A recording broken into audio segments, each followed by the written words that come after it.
Let's say you have a head coach and he's been with your team for going on 7 years now. His record in those six going on 7 years is 52 and 48. Not what I would call a great record, but it's decent, it's passable. It's hard to win in the NFL. Most teams would be pleased with their head coach being 4 games over 500 over 6 seasons. Your head coach has made the playoffs 4 out of those 6 seasons. He's won your division 4 times. He played a big part in you drafting your franchise quarterback. With all of these positives, especially the winning of the division 4 times in 6 years, that is no easy task. But with all of these positives, would you even be thinking about firing your head coach if he had accomplished that much? Well, if you're the Houston Texans and the coach that we're talking about is Bill OBrien, then the answer is hell yes. And that is exactly what the Texans did on Monday afternoon. When my ESPN app notified me on Monday that Bill OBrien had finally been fired, it came as no surprise. If you've been following this channel for a while, you know that I am no fan of Bill OBrien. I have uploaded countless videos on him. I have been saying for months that he was unqualified to be a head coach at the NFL level. Damn sure unqualified to be a general manager. I've seen a lot of people on Twitter and some in the media that have criticized the Texans for firing Bill OBrien. It's rare for a head coach to be fired with 75% of the regular season left to be played. Bill Barnwell over at ESPN, he said that the Texans firing of Bill OBrien makes no sense because even though the Texans are 0-4, they've played one of the toughest schedules in the NFL the first 4 games of the year, which is true. I'm not saying that it's not. They've had a brutal schedule to open the season. The first 3 games were against the Chiefs, the Ravens, and the Steelers. So they were playing against 3 of the best quarterbacks in the league and 3 good defenses. But the Texans losing 4 straight games wasn't why Bill OBrien was fired. There were a whole myriad of reasons as to why he was fired. But the 4 losses were a small part of it. It wasn't that the Texans were losing. It wasn't that they were 0-4. It was how they were losing. The Texans really haven't been in a position to win a game all season. They haven't been competitive. They were blown out by the Chiefs in week 1, dominated by Baltimore in week 2. Even in Sunday's loss to the Vikings, that game was never really all that close. I know that the Texans made a game of it late in the fourth quarter, but they trailed by double digits the majority of that game. I can understand why some people feel like firing Bill OBrien at this point of the season would be a mistake. The Texans are temporarily replacing him with Romeo Crennel. Nice enough guy, but he's 72, 73 years old, and he's a proven loser as a head coach. His defense got torched by Kansas City last year in the playoffs, and his defense in Houston has been bad for a while now. Plus, the Texans aren't exactly what I would call an attractive job. The decisions made by Bill OBrien the past few years, especially this past offseason, which were also signed off by the ownership in Houston, have set this team back 2 or 3 years. One of the only things attractive about this Texans job is Deshaun Watson and J.J. Watt. But Deshaun Watson is regressing because he has little to no talent around him. The Texans have no high draft picks the next couple of years, until at least 2022. So rebuilding through the draft is going to be difficult. They've got a roster full of overpaid players. The Texans are spending almost $250 million this season on player salaries. Number 1 in the NFL. And it's resulted in an 0-4 start to the season. But with all that being said, I am 100% in agreement with the Texans firing of Bill OBrien. The reason being, he has already put this franchise in a deep hole. The Texans are in poor shape, maybe the worst in the NFL. So continuing to sit by and let him dig that hole deeper would just be asinine. You might as well start cleaning things up now instead of waiting until the end of the season to fire him. This is a lost season for the Texans anyway.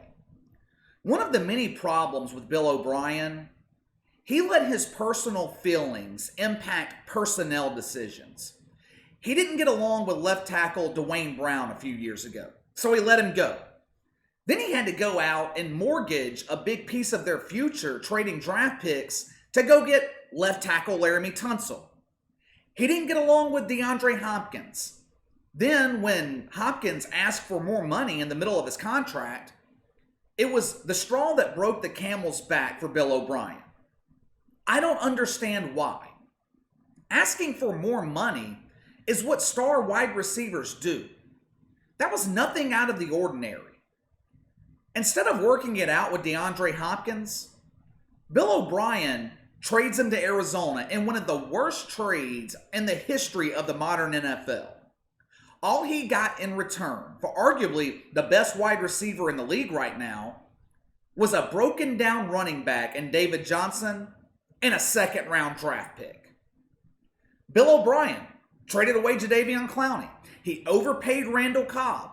He brought in Brandon Cooks as the replacement for DeAndre Hopkins, actually thinking that a receiver that's played for 4 teams in 6 years could replace one of the best wide receivers in the league.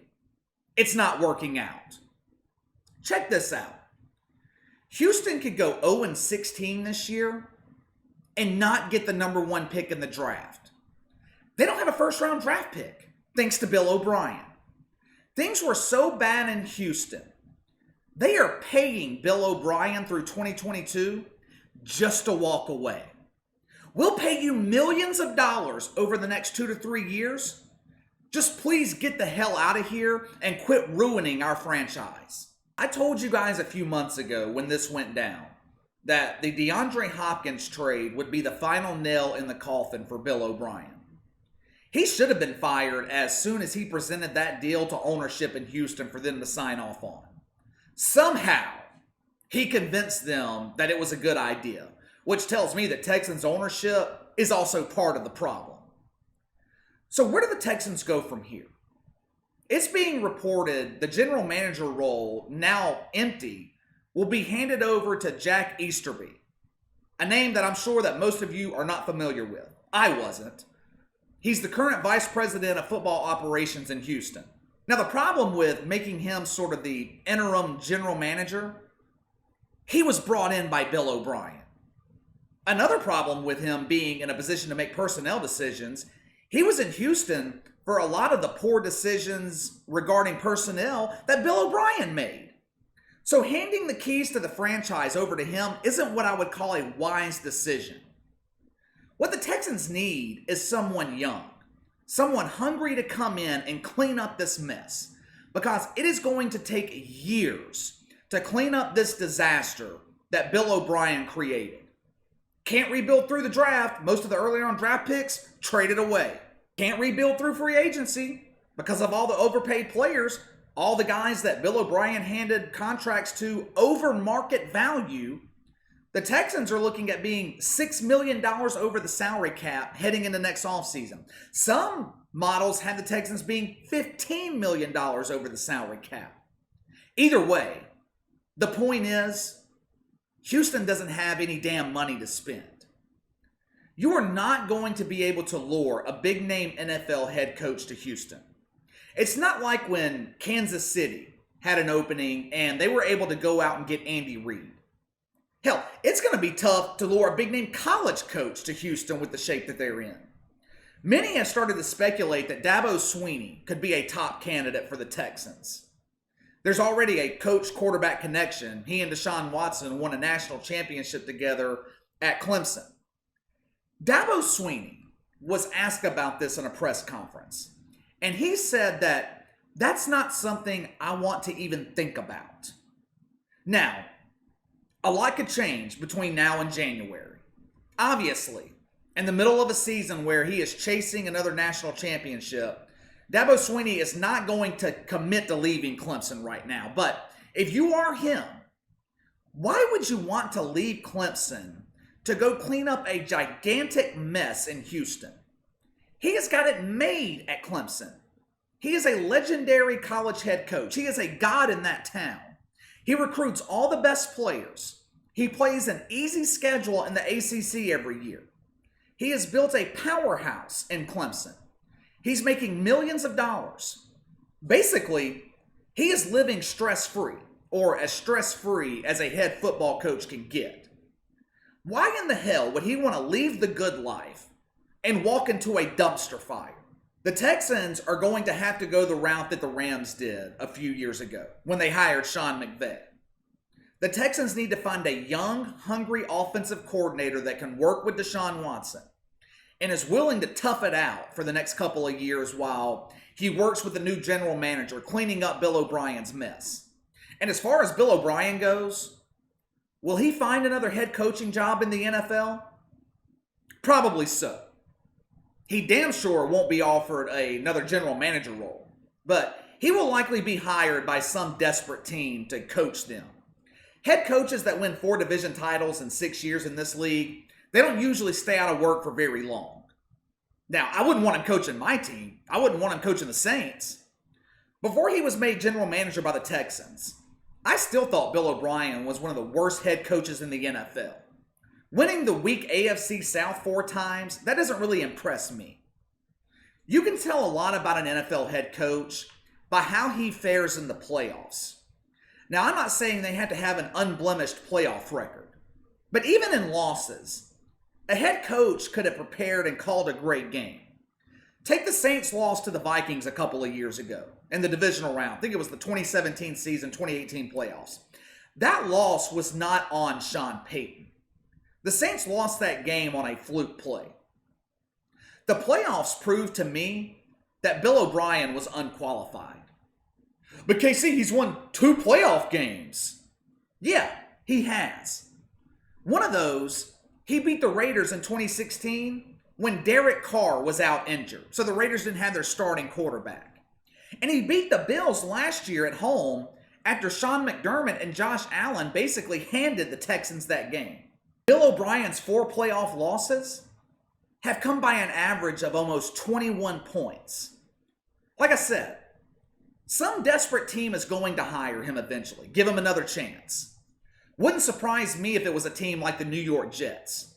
They're known for hiring terrible head coaches, but I do think Bill OBrien will eventually be a head coach again at the NFL level. All right, that's all for today. Smash that like and subscribe button for me. Click the notification bell to receive all notifications from the channel. Leave me a comment in the section below. Did the Texans make the right call firing Bill OBrien? Should they have let him finish out this season, or was it right to go ahead and fire him right now? Let me know your thoughts. You can follow me on Twitter at KC_BTL84. If you have any questions, a topic you'd like to discuss, you can email me at BTLKC84@gmail.com. I'll see you guys next time.